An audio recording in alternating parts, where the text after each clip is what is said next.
बच्चों सबसे पहले हम लोग देखते हैं कि इलेक्ट्रोनेगेटिविटी होता क्या है। इलेक्ट्रोनेगेटिविटी बच्चों क्या है? It is a tendency to attract the shared pair of electron of a covalent bond. अच्छा, क्या मतलब हुआ? तो सबसे पहले हम डेफिनेशन ही लिख देंगे। It is tendency to attract the shared pair of electron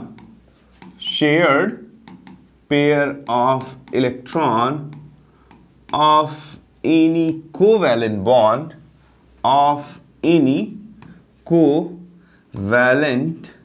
bond is called electronegativity. ध्यान पूर्वक समझना, किसी कोवैलेंट बॉन्ड के इलेक्ट्रॉनों को खींचने की जो ताकत होती है वो क्या कहलाती है प्यारे बच्चों?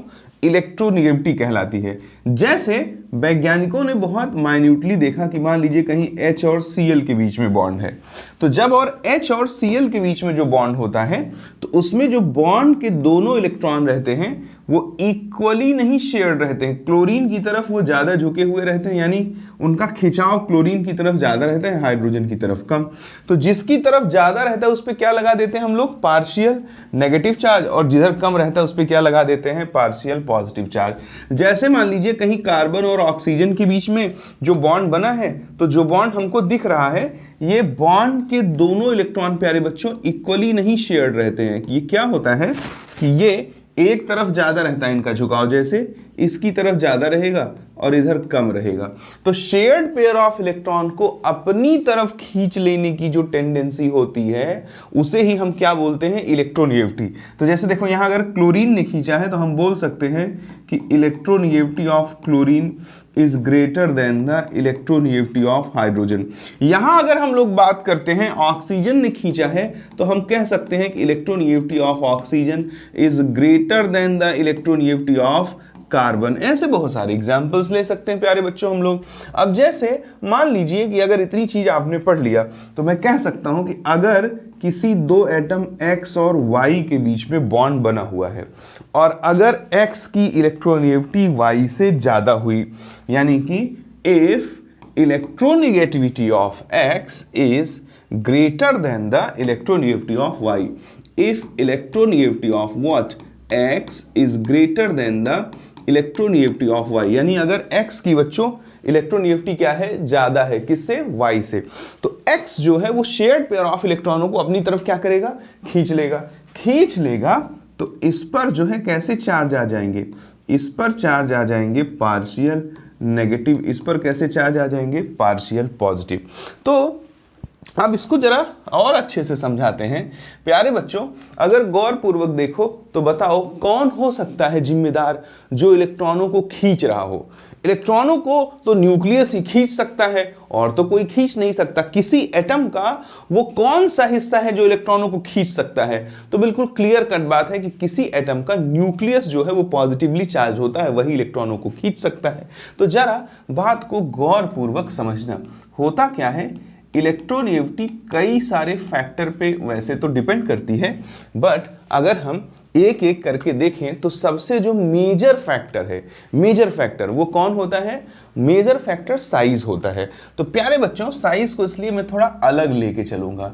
होता क्या है जरा देखिए, जैसे मान लीजिए कि हम आपसे ऐसे बोलते हैं कि सपोज करिए कि ये फ्लोरीन है, ये क्लोरीन है, ये ब्रोमीन है, और मान लीजिए एज्यूम कर लीजिए इसके नीचे आयोडीन मौजूद है।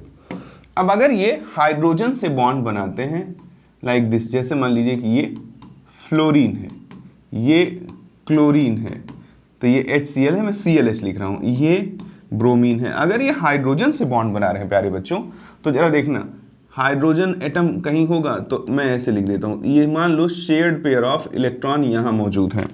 शेयर्ड पेयर ऑफ इलेक्ट्रॉन मान लीजिए कि यहां मौजूद है, ये इस तरह की स्थिति है, ठीक है। यहां पे भी मान लीजिए शेयर्ड पेयर ऑफ इलेक्ट्रॉन यहां मौजूद है, ऐसे देखिए।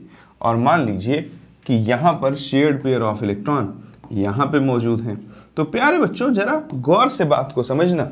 अगर हम ध्यान पूर्वक इस बात का जो है थॉट में अपने चिंतन करें, ध्यान से इस पे ध्यान लगाएं, कुल मिलाकर कहने का मतलब है। तो ध्यान लगाएंगे तो पता लगेगा कि देखो फ्लोरीन के केस में इन शेयर्ड पेयर ऑफ इलेक्ट्रॉन्स की दूरी न्यूक्लियस से अगर मैं मान लूं r1 है, तो क्लोरीन के केस में ये डिस्टेंस कितना हो जाएगा, क्लोरीन के केस में ये डिस्टेंस r2 हो जाएगा। और अगर अपन बात करते हैं ब्रोमीन की, तो ब्रोमीन के केस में ये डिस्टेंस क्या हो जाएगा, r3 हो जाएगा। अब यहाँ अगर देखा जाए तो r3 सबसे बड़ा है, उसके बाद r2 है और सबसे छोटा r1 है। यानी कि अगर हम देखें कि एटम की साइज बढ़ने से इन शेयर्ड पेयर ऑफ इलेक्ट्रॉनों की न्यूक्लियस से जो दूरी है प्यारे बच्चों, न्यूक्लियस से जो डिस्टेंस है वो क्या हो जा रहा है, वो कम हो जा रहा है जब साइज छोटी है, और ज्यादा हो जा रहा है जब साइज क्या है, बड़ी है। फिर से बोल देता हूं, ध्यान पूर्वक अगर आप देखोगे तो आप पाओगे कि जैसे जैसे एटम की साइज बड़ी हो रही है वैसे वैसे न्यूक्लियस से इन शेयर्ड पेयर ऑफ इलेक्ट्रॉनों की दूरी क्या हो जा रही है, ज्यादा हो जा रही है। अगर न्यूक्लियस से इन शेयर्ड पेयर ऑफ इलेक्ट्रॉन का डिस्टेंस बढ़ेगा तो न्यूक्लियस का इस पे जो होल्ड है, जो अट्रैक्शन है, वो क्या हो जाएगा, कम हो जाएगा। और जब न्यूक्लियस का होल्ड और अट्रैक्शन कम हो जाएगा तो हम कह सकते हैं कि इन शेयर्ड पेयर ऑफ इलेक्ट्रॉनों को खींचने की ताकत कम हो जाएगी, यानी कि इलेक्ट्रोनेगेटिविटी क्या हो जाएगी, कम हो जाएगी। तो हम कह सकते हैं कि जो इलेक्ट्रोनेगेटिविटी है ये इनवर्सली प्रोपोर्शनल टू साइज होती है, इनवर्सली प्रोपोर्शनल टू साइज होती है। बट एक ग्रुप ऐसा है प्यारे बच्चों जिसे हम लोग बोलते हैं ग्रुप 12, उसमें ये बिल्कुल भी लागू नहीं होता है। यानी कि ग्रुप 12 जिंक, कैडमियम, मर्क्यूरी और सीएन बहुत एक्सेप्शनल है। इसका इलेक्ट्रोनेगेटिविटी एक्सेप्शनल है, रेगुलर ट्रेंड को फॉलो नहीं करता। एक्सेप्शनल मतलब समझते हो कि ब्रह्मांड परमात्मा का रूप है, ये सृष्टि, ये पूरा यूनिवर्स, ये साइंस जैसी तुच्छ चीज से कंट्रोल में नहीं हो सकता है। यूनिवर्स अपने में ही पूरा मां प्रकृति, ब्रह्मांड पूरा परमात्मा का रूप है। तो जिन चीजों को साइंस एक्सप्लेन नहीं कर पाता है उन्हें हम क्या बोल देते हैं कि एक्सेप्शन है। तो जब जिंक, कैडमियम, मरकरी और सीएन की इलेक्ट्रॉन खींचने की ताकत देखी गई तो बिल्कुल दिमाग एकदम से पागल हो गया। क्यों? क्योंकि यहां जैसे जैसे साइज बढ़ रही थी ना वैसे वैसे इलेक्ट्रोनेगेटिविटी भी बढ़ रही थी। अगर इनके इलेक्ट्रोनेगेटिविटी का डिक्रीजिंग ऑर्डर में बोलूं तो सीएन का सबसे ज़्यादा, फिर मर्क्यूरी का, फिर कैडमियम का और फिर जिंक का। यानी प्यारे बच्चों ये पीरियोडिक टेबल के इकलौते ऐसे ग्रुप हैं, इकलौता ऐसा ग्रुप है जिसमें इलेक्ट्रोनेगेटिविटी साइज के डायरेक्टली प्रोपोर्शनल होती है। बाकी कहीं भी, चाहे आप पीरियोडिक वेरिएशन पढ़ेंगे, चाहे आप ग्रुप वाइज वेरिएशन पढ़ेंगे, कहीं भी कुछ भी पढ़ेंगे तो आपको मिलेगा कुछ अलग। आपको मिलेगा कि जो इलेक्ट्रोनेगेटिविटी है वो साइज से इनवर्सली प्रोपोर्शनल है, यानी कि इनवर्स प्रोपोर्शनैलिटी शो करती है। प्यारे बच्चों अगर इतनी बात आपने सुन ली है तो जरा देखें, हमने फाइनली ये निकाला निष्कर्ष कि जो इलेक्ट्रोनेगेटिविटी है वो साइज पर कैसे डिपेंड करती है, इनवर्स तरीके से डिपेंड करती है। ठीक है, कहां पर इनवर्सली प्रोपोर्शनल नहीं होगा, तो this is the group number 12। आगे चलेंगे और अब हम लोग देखेंगे किसको, कुछ फैक्टर को देखेंगे जो इलेक्ट्रोनेगेटिविटी को प्रभावित करते हैं।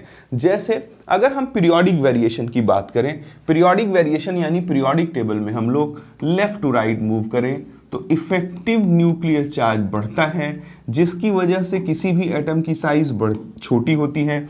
और ये भी आपको सिखा रखा है मैंने कि इफेक्टिव न्यूक्लियर चार्ज 0.65 से बढ़ता है। अगर इफेक्टिव न्यूक्लियर चार्ज 0.65 से बढ़ेगा तो एटॉमिक रेडियस जनरली क्या होता है, जनरली छोटा होगा। और जब एटॉमिक रेडियस छोटा होगा तो साइज छोटी होगी, और साइज छोटी होगी तो इलेक्ट्रोनेगेटिविटी बढ़ जाएगी। ये हम कैसे जाने, हमने पीछे सीखा कि electronegativity is inversely proportional to what, inversely proportional to size. अगर इतनी बात सरकारों ने देख लिया तो कुछ बात और सुननी पड़ेगी, जिसमें नोट बना के आपको फट से इसको लिख दीजिए। क्या कि नोट बना के आप लिखिएगा मेरे प्यारे सरकारों कि जो पीरियोडिक वेरिएशन है डी ब्लॉक में वो इर्रेगुलर है, इसलिए हम डी ब्लॉक की इलेक्ट्रोनेगेटिविटी का पीरियोडिक वेरिएशन पढ़ते ही नहीं, ना जेई में पढ़ते हैं ना नीट में पढ़ते हैं। आपको जनरली उस पर कोई भी क्वेश्चन नहीं मिलने वाला है।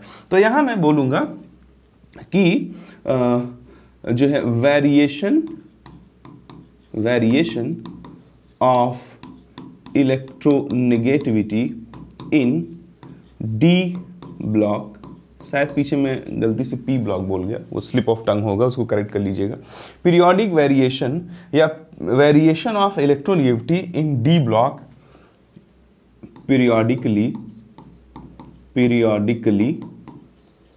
is highly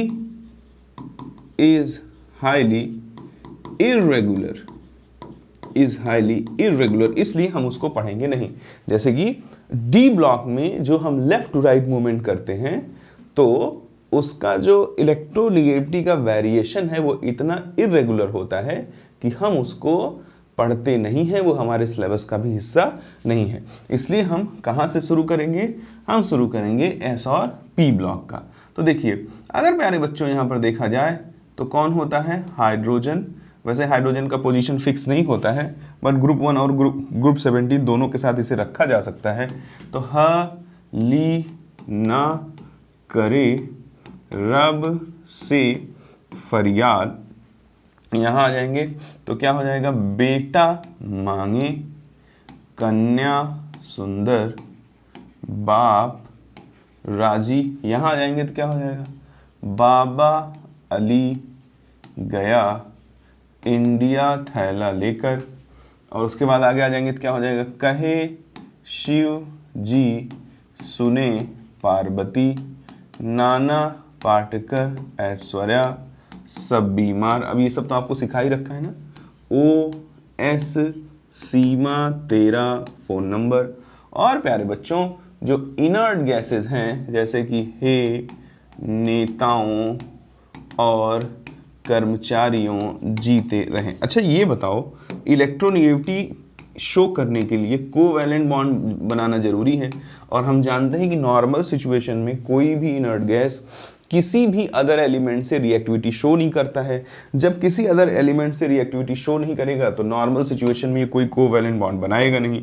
जब ये कोई कोवैलेंट बॉन्ड बनाएगा ही नहीं तो इसकी इलेक्ट्रोनेगेटिविटी कितनी माननी पड़ेगी? 0। इनर्ट गैसेस की इलेक्ट्रोनेगेटिविटी कितनी होती है? 0। लास्ट में अभी कुछ इंपॉर्टेंट पॉइंट कंक्लूड करेंगे, उसमें इसको लिखा देंगे। अभी बता देते हैं कि इसको आपको क्या करके चलना है, मान के चलना है। प्यारे बच्चों, अब पीरियोडिक वेरिएशन में अगर हम लोग हाइड्रोजन और हीलियम में देखते हैं तो हीलियम की तो 0 होती है और हाइड्रोजन की 2.1, तो हम बोल देंगे हाइड्रोजन की इलेक्ट्रोनेगेटिविटी हीलियम से ज़्यादा होती है, क्योंकि हीलियम की इलेक्ट्रोनेगेटिविटी होती ही नहीं है। क्यों नहीं होती? इनर्ट गैस है, किसी से बॉन्ड बनाता ही नहीं। अगर यहाँ देखिए lithium, beryllium, boron, carbon, nitrogen, oxygen, तो देखिए lithium, beryllium, boron, carbon, nitrogen, oxygen, और उसके बाद क्या हो जाएगा? फ्लोरीन। ये शायद नहीं लिखा क्या? हाँ, फिर से लिख दो भाई, कोई दिक्कत नहीं है, अपनी खेती है। फिर कल बाहर आई आरती। ठीक है, ये हैलोजन वाला ग्रुप हो गया। ठीक है, अब प्यारे बच्चों देखो, इनको हम लोग अच्छे से न्यूट्रलाइज करते हैं। अब इसमें लगातार साइज क्या होगी? लेफ्ट टू राइट जाने पर छोटी होगी। तो साइज छोटी होगी तो इलेक्ट्रोनेगेटिविटी क्या होना चाहिए? बढ़ना चाहिए। तो देखिए प्यारे बच्चों, अगर यहां पर हम लोग देखें तो इलेक्ट्रोनेगेटिविटी कंटिन्यूअसली क्या करेगी? इंक्रीज करेगी। देखिए यहां पर हम जानते हैं कि इलेक्ट्रोनेगेटिविटी इनवर्सली प्रोपोर्शनल टू क्या होता है? साइज। तो इनवर्सली प्रोपोर्शनल टू साइज होगा, तो जैसे ही हम इधर की तरफ बढ़ेंगे इलेक्ट्रोनेगेटिविटी कंटिन्यूअसली इंक्रीज करेगी। इसमें ही नहीं, इसमें भी देख लीजिए, सोडियम से मैग्नीशियम तक। तो सोडियम मैग्नीशियम वाले में क्या हो जाएगा? Sodium, magnesium, aluminium, silicon, phosphorus, sulphur, chlorine. इसमें भी जब आप लेफ्ट टू राइट जाएंगे तो साइज क्या होगी? कंटिन्यूअसली घटेगी, और कंटिन्यूअसली घटेगी तो इलेक्ट्रोनेगेटिविटी क्या होगी? कंटिन्यूअसली बढ़ जाएगी। तो हम इसमें भी बढ़ने का सिंबल लगा देंगे। इसी तरह से आगे चलेंगे तो इसके नीचे क्या लिखा था आपने? पोटेशियम, और इसके नीचे कैल्शियम, बाबा लिख गया। इसके नीचे गैलियम, कहे शिव जी, germanium, Nana Patekar Aishwarya, arsenic, OS सीमा ऐसी, और यहाँ क्या हो जाएगा? फिर कल बाहर। इसमें भी जब आप लेफ्ट टू राइट जाएंगे तो साइज कंटिन्यूअसली घट रही है, इसलिए इलेक्ट्रोनेगेटिविटी कंटिन्यूअसली क्या हो जाएगी? बढ़ जाएगी। इसमें भी अगर आगे आ जाएंगे, लिथियम, सोडियम, पोटेशियम, रुबीडियम, और यहाँ क्या आ जाएगा? सीजियम। यहाँ आपने क्या लिख दिया था? फ्रेंशियम। रेडियो एक्टिव एलिमेंट है, इसकी इलेक्ट्रोनेगेटिविटी नहीं भी लिखते हो तो कोई ज़्यादा प्रॉब्लम वाली बात नहीं है। बेटा मांगे, इसके नीचे कन्या, क्या लिखा था? सुंदर, और ये क्या हो जाएगा? बाप, बाबा अली गया इंडिया थैला लेकर, कहे शिव जी सुने पार्वती, नाना पाटेकर, ऐश्वर्या सब बीमार, और ये क्या हो जाएगा, OS सीमा, तेरा फ़ोन नंबर, और फिर कल बाहर आई आरती। प्यारे बच्चों, इन रिमेनिंग 2 पीरियड्स में भी जब आप लेफ्ट टू राइट मूव करते हो तो साइज कंटिन्यूअसली क्या होती है, कम होती है, और साइज के कंटिन्यूअस कम होने की वजह से जो इलेक्ट्रोनेगेटिविटी है वो क्या होती है प्यारे बच्चों, बढ़ जाती है। तो जब पीरियोडिक कंपैरिजन की बात करेंगे तो देखिए हमने एस ब्लॉक के बाद सीधे किसे लिख दिया है, पी ब्लॉक को लिख दिया है। हमने बीच में डी ब्लॉक को नहीं लिखा है। The reason is that the periodic variation in case of D block element is highly irregular and it is not the part of our syllabus also. तो यहां से हम लोग आगे चलेंगे प्यारे बच्चों और आगे देखेंगे किसको, ग्रुप वाइज वेरिएशन को। ग्रुप वाइज वेरिएशन की बात करें तो डी ब्लॉक में ग्रुप वाइज वेरिएशन भी हाईली इरेगुलर है और एस और पी ब्लॉक का भी ग्रुप वाइज वेरिएशन इरेगुलर है। बट एस और पी ब्लॉक का जो इलेक्ट्रोनेगेटिविटी है वो हमारे सिलेबस का हिस्सा है। डी ब्लॉक की जो इलेक्ट्रोनेगेटिविटी है वो हमारे सिलेबस, कोर सिलेबस का हिस्सा नहीं है। आप एनसीईआरटी खोल के देखोगे तो वहां भी आपको ये बात क्लियर कट दिख जाएगी। प्यारे बच्चों जरा देखिए, अगर हम ग्रुप वाइज वेरिएशन की बात करें और ले लें किसको, लिथियम और सोडियम, पोटेशियम, रुबिडियम, सीजियम। तो ग्रुप वाइज वेरिएशन जब करेंगे तो ये बताओ कि टॉप टू बॉटम जाने पर नंबर ऑफ शेल क्या होते हैं, नंबर ऑफ शेल बढ़ते हैं। नंबर ऑफ शेल बढ़ने की वजह से साइज क्या होती है, इंक्रीज करती है, और साइज इंक्रीज होने की वजह से इलेक्ट्रोनेगेटिविटी क्या होती है, डिक्रीज करती है। बट इस बात का जो एक्सेप्शन है जहां ये लागू नहीं होता वो कौन है, पीछे मैंने बता दिया था, ग्रुप 12 है, इज वेरी इंपॉर्टेंट। ये तो बच्चों आपको ध्यान ही रखना पड़ेगा, बहुत मस्त चीज है ये। अब जरा देखिए आगे चलेंगे तो lithium, sodium, potassium, rubidium, caesium, law francium भी लिख देता क्योंकि मुझे तो याद है। तो देखो इसका जब आप क्या पढ़ोगे, इसका जब आप इलेक्ट्रोनेगेटिविटी पढ़ोगे तो आप पाओगे कि क्या ऑर्डर आ रहा है, लिथियम की साइज सबसे छोटी होती है इसलिए इलेक्ट्रोनेगेटिविटी क्या होगी, सबसे ज्यादा। उसके बाद किसका नंबर आ जाएगा, सोडियम का, और उसके बाद किसका नंबर आ जाएगा, सोडियम के बाद नंबर आ जाएगा बच्चों किसका, पोटेशियम का। और पोटेशियम और रुबिडियम का आपस में क्या होता है, बराबर होता है। फिर रुबिडियम का ज्यादा होगा सीजियम से, और सीजियम और फ्रेंशियम का भी आपस में बराबर होता है। भाई देखो मैं तो हाईली प्रैक्टिस्ड हूं और सच बताऊं तो आपको पढ़ाने से पहले भी एक बार मैंने क्रॉस चेक कर लिया, क्योंकि 10-12 साल से ज़्यादा हो गया पढ़ाते हुए, फिर भी एक बार क्रॉस चेक कर लिया। यही मेथोडोलॉजी सबको फॉलो करना है, चाहे वो बच्चा हो चाहे वो टीचर हो। जितना परफेक्ट प्रिपरेशन होगा उतना बेहतर रिजल्ट आएगा और उतना शॉर्ट टाइम में करेक्ट आंसर ले आने की क्षमता डेवलप होगी। तो प्यारे बच्चों आप लोग हाईली प्रैक्टिस रहेंगे तब आपको ये सारी चीजें आएंगी। ग्रुप 2 की बात करें अगर तो बेटा मांगे कन्या सुंदर बाप राजी। यहाँ पे बच्चों बेरिलियम का मैग्नीशियम से क्या होता है, ज्यादा। बाकी यहाँ पर magnesium, calcium, strontium, barium, radium, इन सब का आपस में ना लगभग बराबर होता है। एग्जैक्टली सेम मैंने बोला नहीं है, लगभग बराबर होता है।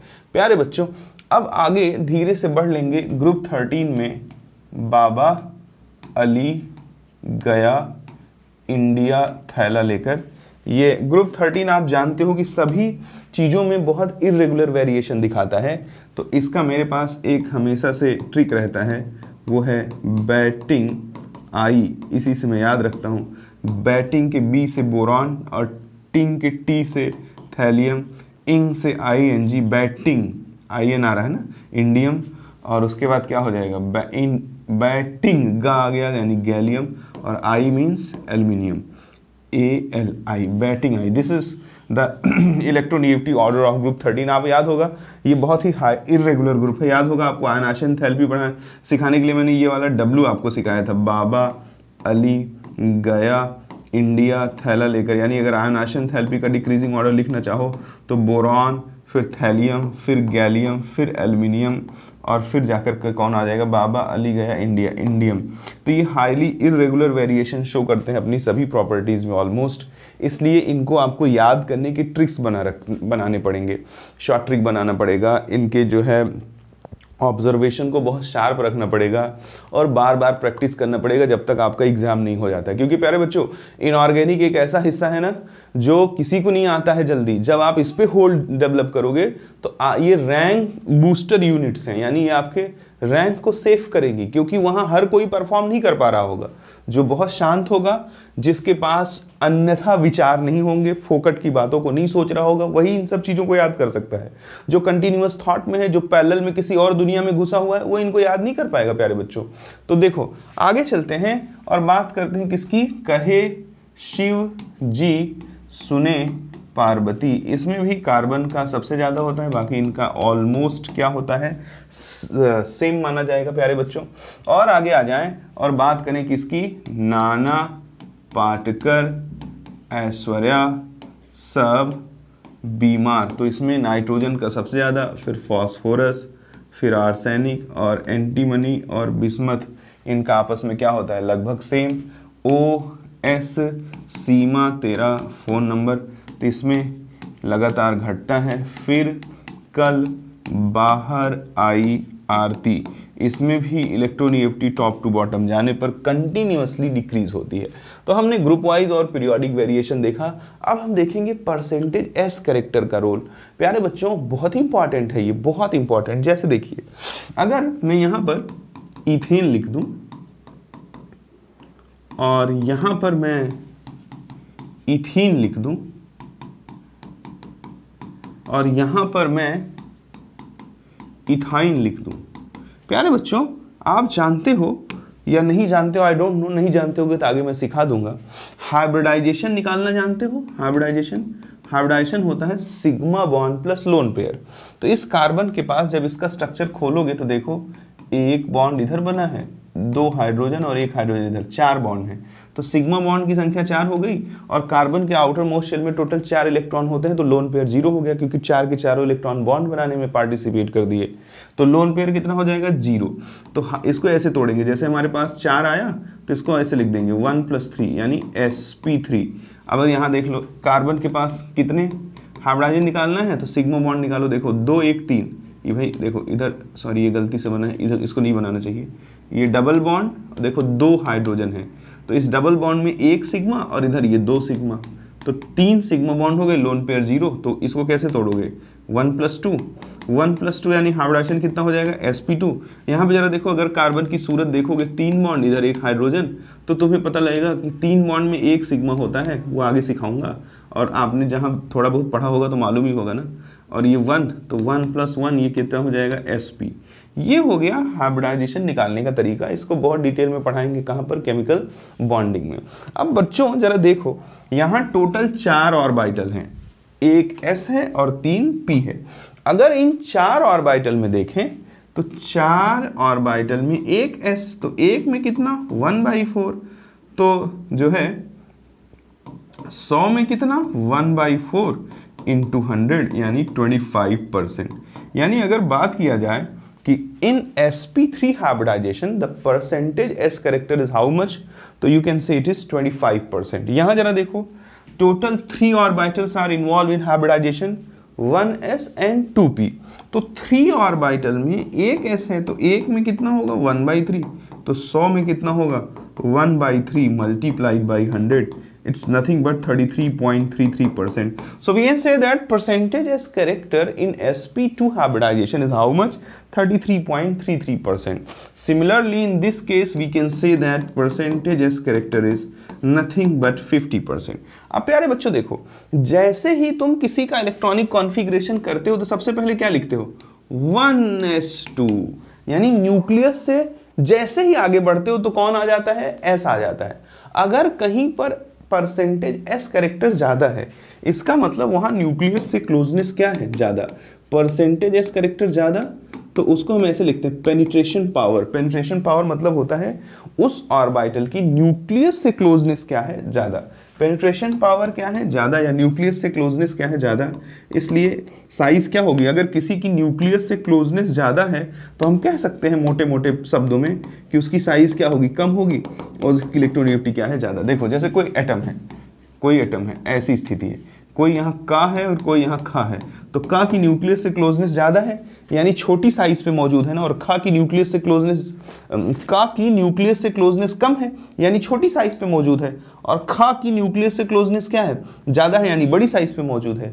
न्यूक्लियस से अगर क्लोजनेस ज़्यादा होगा तो इसका मतलब है श्रिंक्ड होगा ऑर्बिटल, यानी साइज क्या होगी उसकी, ऐसा मोटे मोटे शब्दों में मान लें छोटी होगी, ठीक है, तो उसकी इलेक्ट्रोनेगेटिविटी क्या होगी, ज़्यादा। तो हम कह सकते हैं कि अगर इस कार्बन का नाम हम लोग अल्फा रख दें और इसका बीटा, इसका गामा, ये जैसे अल्फा है मान लो, ये बीटा है and this one is gamma, तो इलेक्ट्रोनेगेटिविटी सबका डिक्रीजिंग ऑर्डर में कार्बन गामा की सबसे ज़्यादा होगी, फिर कार्बन बीटा की, और सबसे कम किसकी होगी, कार्बन अल्फा की। इसकी ज़्यादा इसलिए है क्योंकि इसमें 50% एस करेक्टर है, उसके बाद इसमें 33.33% एस करेक्टर है, और इसमें जो है 25% एस करेक्टर है। तो उम्मीद करता हूँ कि ये भी प्यारे बच्चों को समझ में आया होगा। अब आगे चलेंगे, ये देखो sp3 हाइब्रिडाइजेशन मैंने अलग से लिख रखा है। जिन लोगों ने केमिकल बॉन्डिंग पढ़ रखा होगा और उसके बाद किसी भी कोने से मेरा वीडियो देख रहे होंगे, तो उनसे मेरा एक क्वेश्चन है कि प्यारे बच्चे sp3 में कौन सा डी, क्योंकि डी जो सबसेल है उसके पास 5 ऑर्बिटल होते हैं, dxy, और कौन होता है dyz, और कौन होता है dzx, और कौन होता है dx2y2, और कौन होता है dz2। प्यारे बच्चों इन तीनों की शक्ल कैसी होती है, पीछे मैंने बहुत अच्छे से समझा रखा है, ये एक्सिस के बीच में होते हैं। ये कैसा होता है, ये एक्सिस के सिमेट्रिकली डिस्ट्रीब्यूटेड रहता है।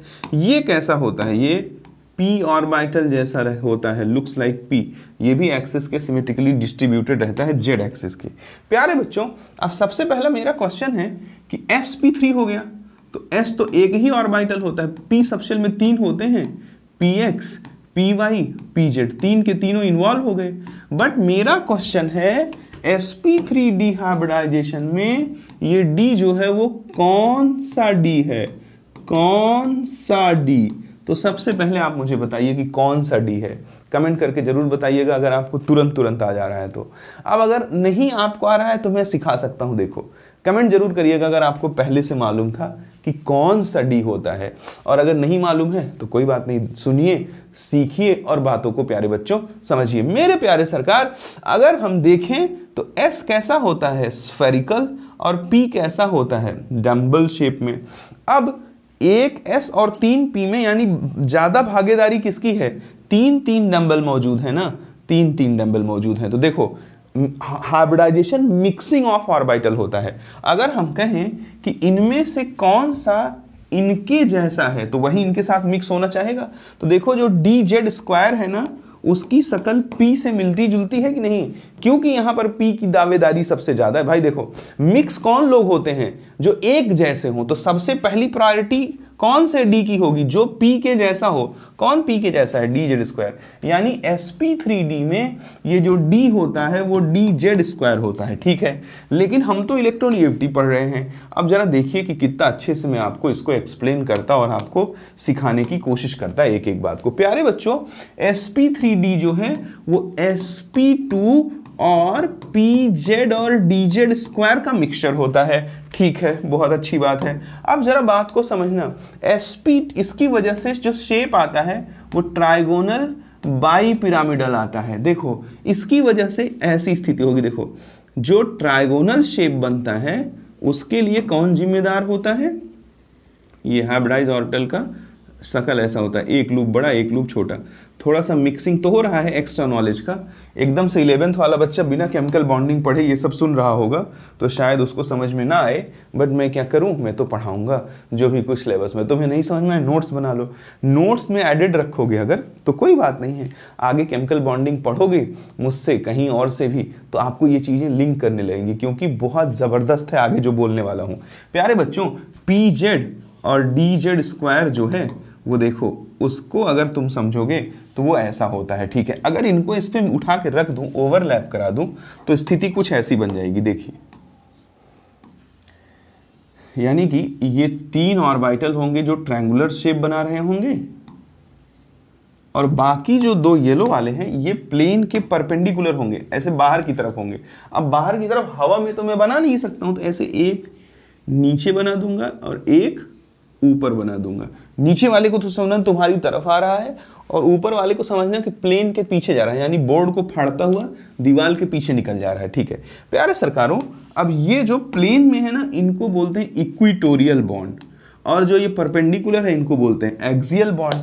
ठीक है, अब समझना, जैसे हमारे पास एक कंपाउंड होता है PCl5, इसका जब तुम भोली सी सूरत देखोगे तो इसकी आंखों में मस्ती बिल्कुल नहीं दिखाई देगी और ये आपको कंफ्यूज कर सकता है। देखिए इसका जो शेप होता है ना, it's a trigonal bi pyramidal होता है, यानी कि एक ट्रायंगल है, एक Cl सामने है तो एक पिरामिड सामने बनेगा और एक Cl पीछे है तो एक पिरामिड पीछे बनेगा। ठीक है प्यारे बच्चों, अब जरा बात को समझने की कोशिश करना। यहां पर देखो, अगर हम इक्विटोरियल बॉन्ड की बात करें, ये ब्लू वाले जितने भी हैं, तो इसमें जरा देखो परसेंटेज एस करेक्टर कितना आ जाएगा, 33.33%, क्योंकि equatorial bonds are formed by the sp2 hybridized orbital. ठीक है, यहाँ पे भी परसेंटेज एस करेक्टर कितना आ जाएगा, 33.33%।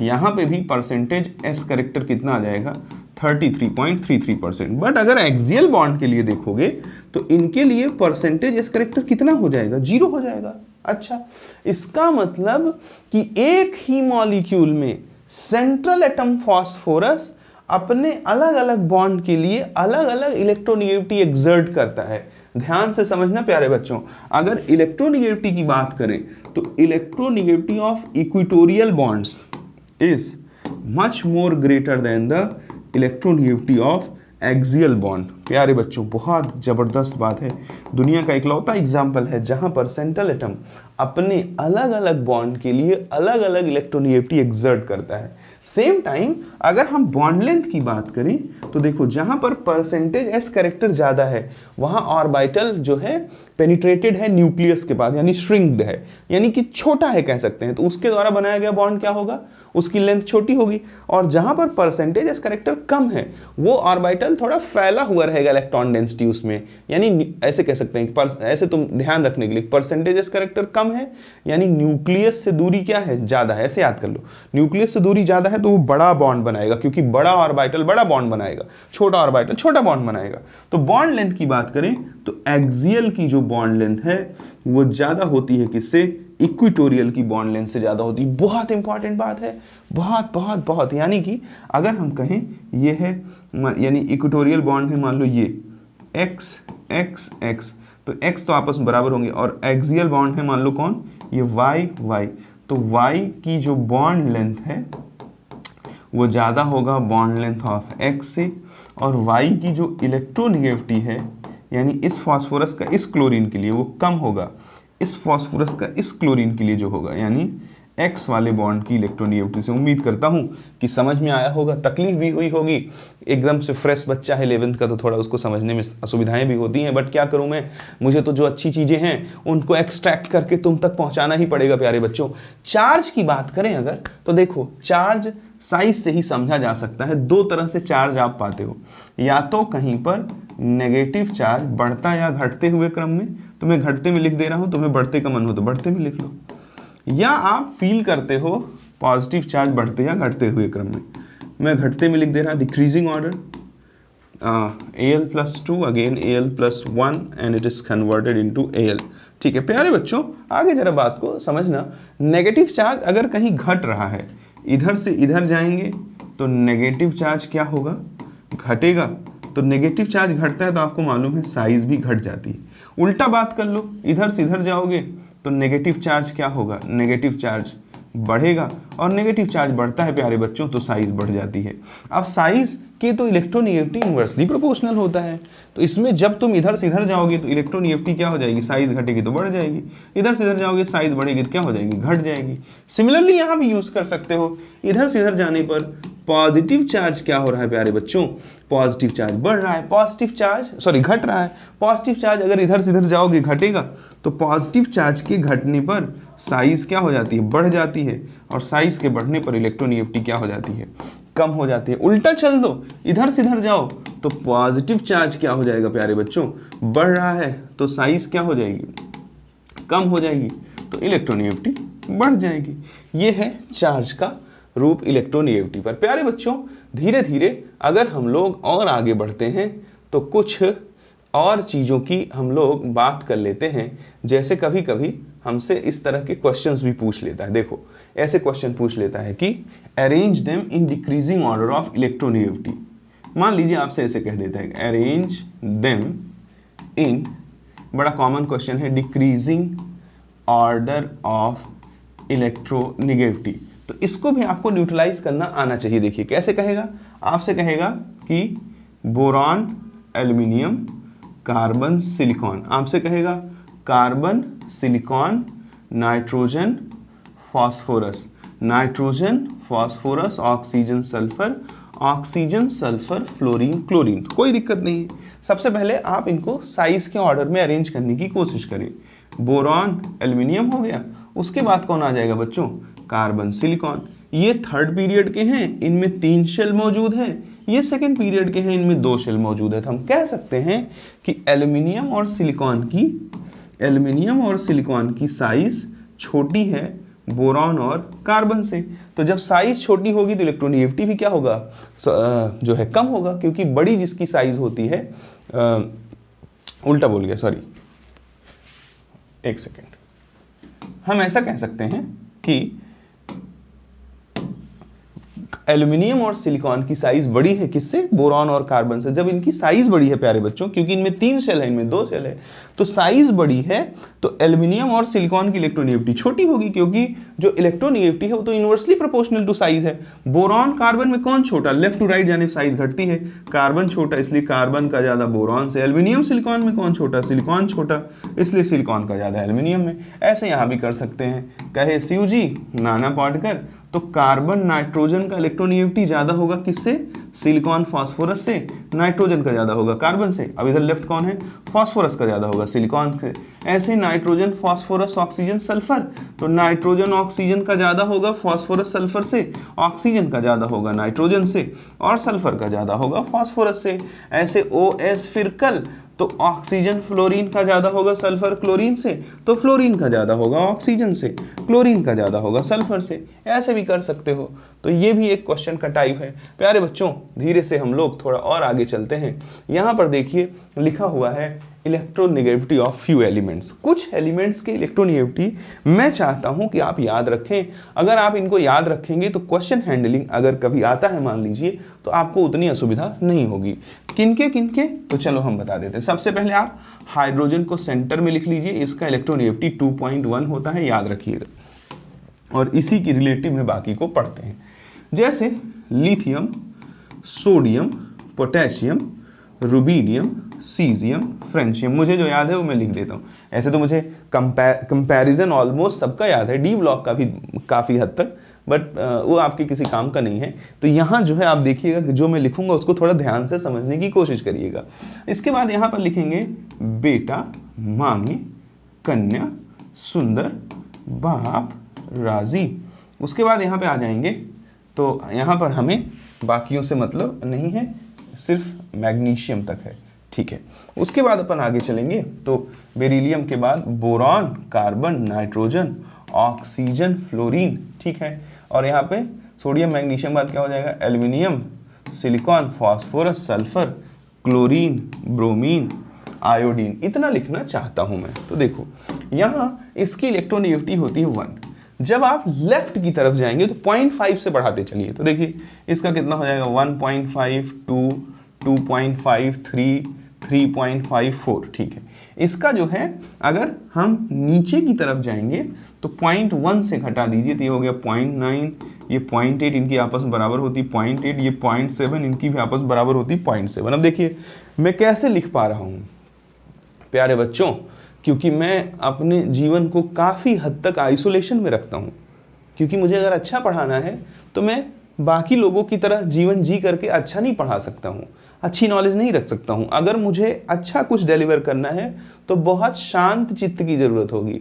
शांत चित्त तभी हो सकता है जब आप आइसोलेशन में जी रहे हो, यानी आपका फ्रेंड सर्कल ना हो ज़्यादा लंबा चौड़ा, आप घरेलू चीज़ों में ज़्यादा ना उलझे हो, गॉसिप्स में ना लगे हो, सोशल मीडिया पे ना लगे हो, लव लाइफ ना चल रही हो 11-12 में, अन्यथा फिर आपको समस्या झेलनी पड़ेगी। ये सब चीज़ें आपको कभी याद ही नहीं होगी कितना भी पढ़ोगे, क्योंकि दिमाग में बहुत बड़ा हिस्सा ये सब बकवास चीज़ें घेरी रहेंगी, तो आप बोल नहीं पाओगे, लिख नहीं पाओगे, याद नहीं कर पाओगे, फिर आपको डिप्रेशन होगा, आपको लगेगा कि आप कैपेबल ही नहीं है। ऐसा कुछ भी नहीं है भाई। देखो, भगवान अगर 2 हाथ, 1 नाक, 2 कान, 2 आंख, 2 कान बना रहा है, तो क्या वो आपके साथ जो है अन्याय तो नहीं करेगा ना, कि दिमागी क्षमता आपकी अलग कर दे और दूसरे की अलग कर दे। सबका जो मेंटल स्टेटस है वो एक लेवल का है, सबका, लेकिन जो सबकी आंतरिक दुनिया है वो एक जैसी नहीं है। तो जब इंटरनल लाइफ एक जैसी नहीं होती तो प्रोडक्टिविटी अलग अलग आती है। तो ध्यान रखें मेरे सरकारों, ये सब आपके लिए खेल हो जाएगा अगर आप जो है अंदर से शांत होंगे और कचरा कलेक्ट नहीं कर रहे होंगे दिमाग में। प्यारे बच्चों, अब आगे चलेंगे। इसको 0.3 से बढ़ाइए, जैसे आपने इसको 0.5 से बढ़ाया था, तो 0.3 जोड़ दोगे 1.2, 1.5 और ये 1.8, ये 2.1 और ये 2.4 के बजाय 2.5 होता है एग्जैक्टली। और इसको जरा देखिए, याद रखना पड़ेगा, ये 3 होता है, ये 2.8 होता है, ये 2.1 होता है। मैंने इतने याद रखे हैं। अब जरा देखो, चलो उनको लिख लेते हैं जिनका आपस में बराबर है। देखो प्यारे बच्चों, बेरिलियम एल्यूमिनियम को देखो जरा, तो बेरिलियम और एल्यूमिनियम की इलेक्ट्रोनेगेटिविटी आपस में क्या है, बराबर, and the value is nothing but 1.5। और किसी का तो नहीं है, नहीं है, ठीक है। नाइट्रोजन क्लोरीन को जरा देखो, नाइट्रोजन क्लोरीन की भी इलेक्ट्रोनेगेटिविटी आपस में क्या होती है, बराबर। जरा वैल्यू देखो कितना है, 3। अब जरा देखो सल्फर का, देखो कितना है, 2.5। कार्बन का भी कितना है, 2.5। तो कार्बन और सल्फर की भी इलेक्ट्रोनेगेटिविटी आपस में क्या होती है, बराबर, एंड दैट इज 2.5। आगे चलते हैं, जरा देखिए, पोटेशियम रुबिडियम की भी बराबर होती है, दैट इज 0.8, ठीक है। सीजियम फ्रेंशियम की भी बराबर होती है, दैट इज 0.7। अगर इधर देख लीजिए, फास्फोरस का 2.1 है, हाइड्रोजन का भी 2.1 है, आयोडीन का भी 2.1 है। हाइड्रोजन, फास्फोरस और आयोडीन की भी इलेक्ट्रोनेगेटिविटी आपस में बराबर होती है, and that is how much, 2.1। मेरे प्यारे सरकारों, अब मैं कुछ इंपॉर्टेंट पॉइंट बोलूंगा इलेक्ट्रोनेगेटिविटी के बारे में, और मैं आपसे उम्मीद करूंगा खूब सुंदर सा नोट्स बना करके उसमें एक एक शब्द अच्छे से आप क्या कर देंगे, लिख देंगे। मेरे सरकारों, जैसे अगर मैं बात करता हूं किसकी, इसकी, तो देखिए सबसे पहला पॉइंट क्या है, सबसे पहला पॉइंट है इट इज मतलब कौन, electronegativity. It is a relative value. ये क्या है, रिलेटिव वैल्यू है, यानी कि यही क्लोरीन जब हाइड्रोजन से बंधा हुआ था तो इसकी इलेक्ट्रोनेगेटिविटी ज्यादा थी और इस पर पार्शियल नेगेटिव चार्ज आया। लेकिन जैसे ही यही क्लोरीन फ्लोरीन से बंध जाएगा तो इसकी इलेक्ट्रोनेगेटिविटी घट जाएगी और इस पर पार्शियल पॉजिटिव चार्ज आ जाएगा। यानी ये रिलेटिव वैल्यू है, किसके सापेक्ष, किसके रिस्पेक्ट में है, इससे डिसाइड होगा कि इस पर कैसा चार्ज आएगा। दूसरी बात बच्चों कि it is unitless, it is unitless, कोई यूनिट नहीं होती है इलेक्ट्रोनेगेटिविटी की। देखो जब आपने पीछे डेटा लिखा तो इसमें कुछ यूनिट वगैरह नहीं लिखा है, डायरेक्ट मैथमेटिकल वैल्यू है, ठीक है। तीसरी और बहुत इंपॉर्टेंट बात है बच्चों, बहुत important, it is independent from electronic configuration या स्टेबल इलेक्ट्रॉनिक कॉन्फ़िगरेशन। ये इलेक्ट्रॉनिक कॉन्फ़िगरेशन पर डिपेंड नहीं करता है। इसको मैं और कई तरीकों से समझा सकता हूँ, मोटी भाषा देता हूँ जिससे आपके दिमाग में थोड़ा बात बैठ जाए। जैसे मान लो कहीं HCl है और कहीं Cl है, तो यहाँ Cl के आउटर मोस्ट शेल में 7 इलेक्ट्रॉन है, यहाँ 8 इलेक्ट्रॉन है, तो यहाँ कन्फिग्रेशन कैसा हो जाएगा क्लोरीन का, आफ्टर बॉन्डिंग अगर देखें तो 1s2 2s2 2p6 3, ऐसा लिखना तो नहीं चाहिए बट मैं आपको समझाने के लिए लिख दे रहा हूँ, 3p6, ठीक है। यहाँ क्या होगा लास्ट में 3s2 3p5, बट यहाँ भी अकेले क्लोरीन का भी कितना माना जाएगा 3 और बॉन्डेड का भी कितना माना जाएगा 3। तो हम कह सकते हैं कि जो है इलेक्ट्रॉनिक कॉन्फ़िगरेशन से क्या होता है, ये इंडिपेंडेंट होता है। कौन, इलेक्ट्रोनेगेटिविटी, ठीक है। उम्मीद करता हूँ समझा होगा, आपको मेमोराइज करके रखना, ये स्टेटमेंट में आपको फंसा देगा। चौथा पॉइंट कहता है हमसे कि electronegativity of inert metal. Inert metal कौन है बच्चों, इनर्ट मेटल हैं हमारे AuAgPT and inert gas and inert gas कौन है? हे नेताओं और कर्मचारियों जीते रहें is considered zero. Inert metal और इनर्ट गैस की जो इलेक्ट्रोनेगेटिविटी होती है उसको हम लोग कितना कंसीडर करते हैं प्यारे बच्चों? जीरो कंसीडर करते हैं। तो उम्मीद करता हूं कि आज के लेक्चर में मैं आपको कुछ सिखा पाया हूँगा और 2 पार्ट में बनाऊंगा। आज थोड़ा समय का अभाव था इसलिए मुझे एक ही पार्ट शूट करना है। 2 पार्ट में बनाऊंगा। दूसरे पार्ट में और भी बहुत सारी इंटरेस्टिंग बातें बताऊंगा प्यारे बच्चों आपको, फिर इस पे क्वेश्चंस भी ले दूंगा। तो आज के लिए इतना पर्याप्त है। आप इसको खूब अच्छे से देखिए, एंजॉय करिए और अच्छा लगे तो जरूर कमेंट करिए। आपका कमेंट हमारे लिए सपोर्ट का वर्क करता है। तो ठीक है प्यारे बच्चों, आज के लिए इतना पर्याप्त है। Thank you.